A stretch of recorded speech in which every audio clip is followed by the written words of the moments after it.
Tenemos ya la posibilidad de charlar con Gabriel Ben Tasgal, a quien conocemos como experto en temas de Medio Oriente por su trabajo con Hatzad Asheini. ¿Cómo estás? Dani Zaltzman y Luis Fuenzalida te saludan desde Buenos Aires. ¿Qué tal? Un placer nuevamente. ¿Dónde te encontramos ahora? Tel Aviv, camino hacia Tiberia, hacia el norte. Muy bien, atravesando en diagonal el país.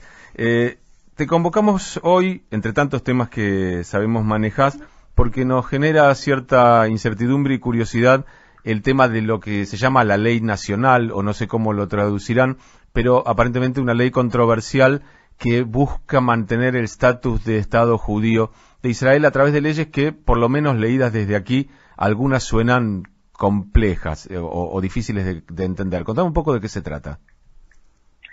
A ver, ante todo importante, Israel no tiene una constitución. O sea, no hay una carta magna como hay en Argentina. Pero lo que Israel sí tiene son leyes básicas, que cuando se definió en el año 1950 que no iba a haber una constitución, sino que se iba a tener que dictaminar por partes, se estableció que el día de mañana muchas leyes básicas van a ser la constitución.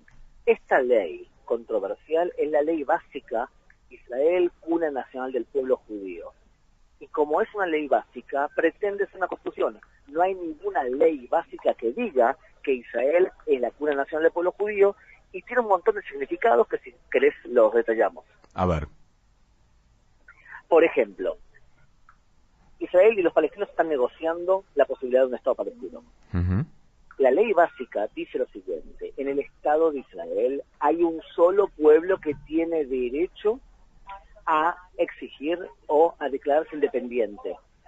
Y ese es el pueblo judío, en la cuna nacional del pueblo judío. ¿Para qué establecen esta ley? Para que después de que se cree un Estado palestino, no venga, por ejemplo, la minoría del 20% de la población, que es árabe israelí, y diga, ¿saben qué?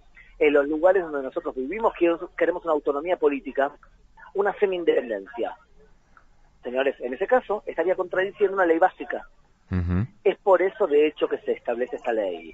O, por ejemplo, se establece por ley que fomentar la inmigración de judíos al Estado de Israel es una aspiración superior. Entonces, este tipo de conceptos que son constitucionales existen en leyes que no son leyes básicas. Lo novedoso es que ahora quiere hacer una ley básica. Y es más, la gran mayoría del marco político israelí de consenso, digamos, Partido Laborista, Likud, están de acuerdo con esto. Pero si querés entramos en las leyes controversiales. Sí, una era la 7 o la 7B, que tenía que ver con el establecimiento de comunidades donde se pudiera, de alguna manera, discriminar quiénes pueden pertenecer y quiénes no. Claro, lo que es lo siguiente. Resulta que comunidades se han levantado y una persona que no era parte de la comunidad quería entrar.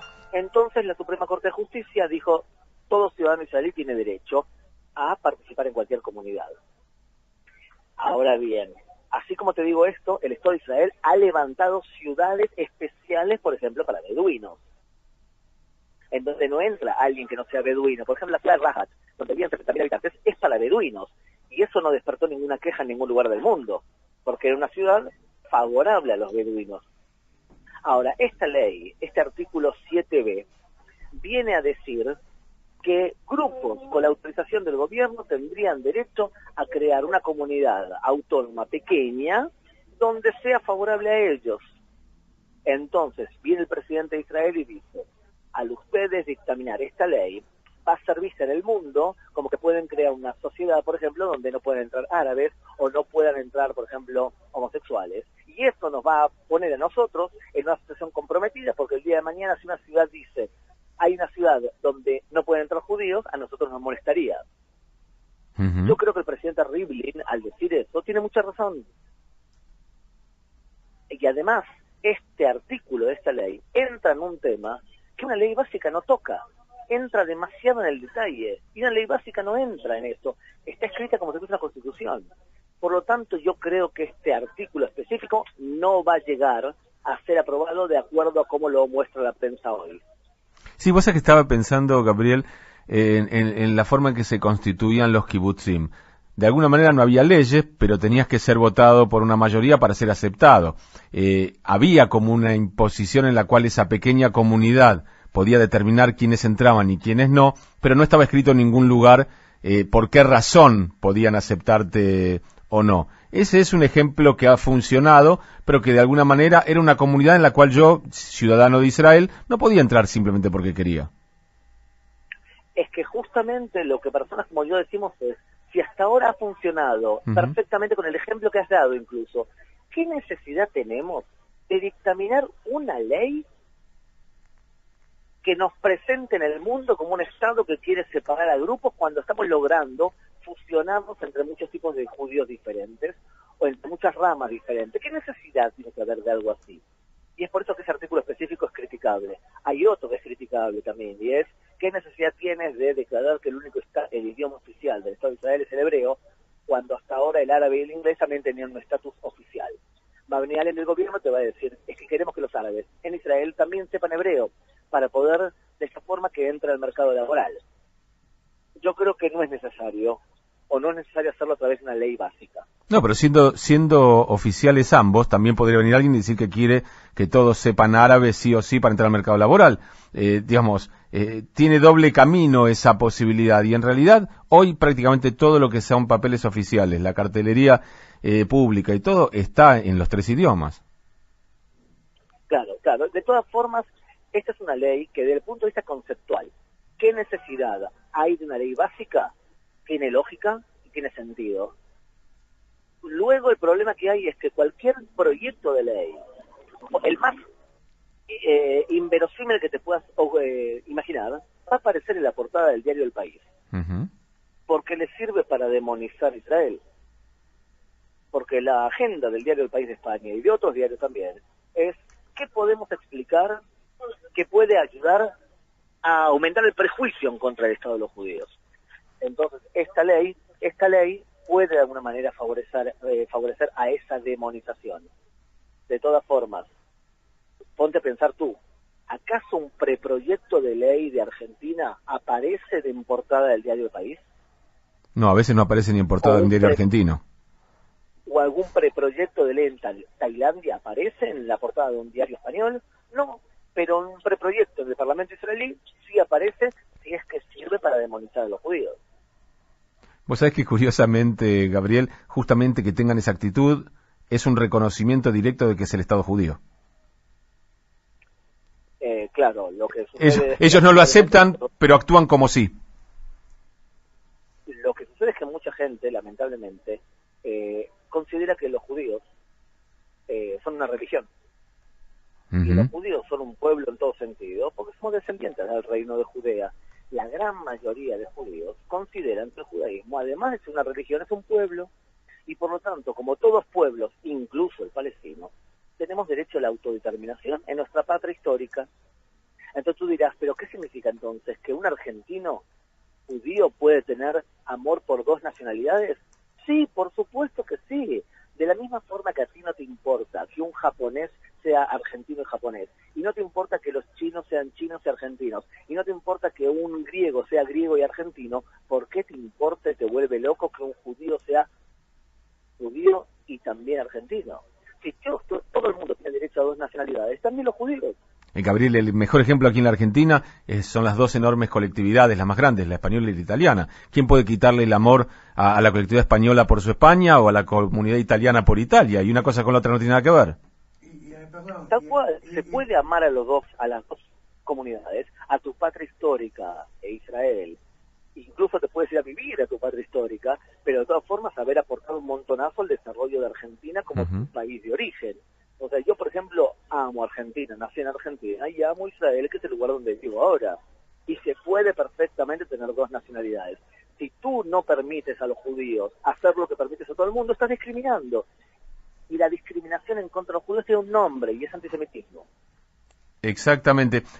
¿Qué otro artículo o qué otra situación controversial puede tener la ley? Y si no es así, ¿cuál es el destino que tiene esta ley? ¿Cuál es el procedimiento parlamentario para que finalmente sea sancionada? Lo más controversial es lo que acabo de explicar. Ahora el proyecto va a pasar al Parlamento para una lectura nuevamente de la comisión pertinente, y luego se lee en segunda lectura y en tercera lectura. Yo creo que el artículo problemático que acabamos de desarrollar en tu programa, el 7B, se va a cambiar.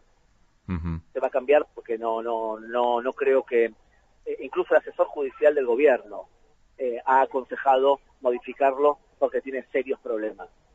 Yo creo que se va a modificar. De todas formas, yo creo que a la larga, más a la corta que a la larga, la ley en sí, ley trae el cura nacional del Estado del pueblo judío, va a ser aprobada.